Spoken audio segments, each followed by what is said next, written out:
I think self-harm is a big issue among teenagers.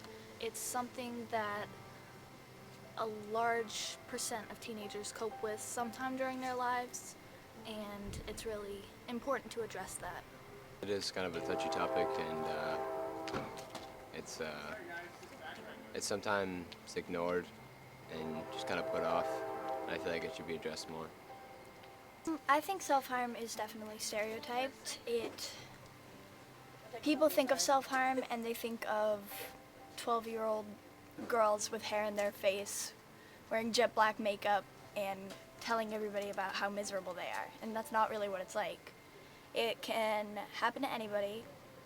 People of all cliques and genders and backgrounds can suffer from depression and can resort to self-harm. That's why they kind of have the male role, because not a lot of people picture a male doing self-harm. It's a bigger problem than most people realize. Like, it could be anyone that's self-harming. It could be your next door neighbor, it could be someone you're living with, and you don't know. Nobody understands that. Teens shouldn't resort to self-harm because it honestly just makes you so much worse in the end.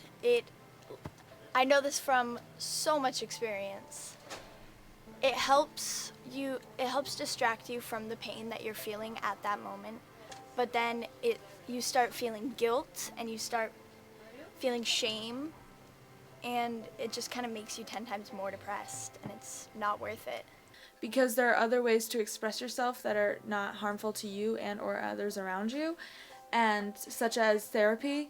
And if you can't afford that or get that, maybe like a guidance counselor at school, or your friends, a friend that you trust, or a parent or someone you trust, or just like voicing it, or art is a good way to express yourself.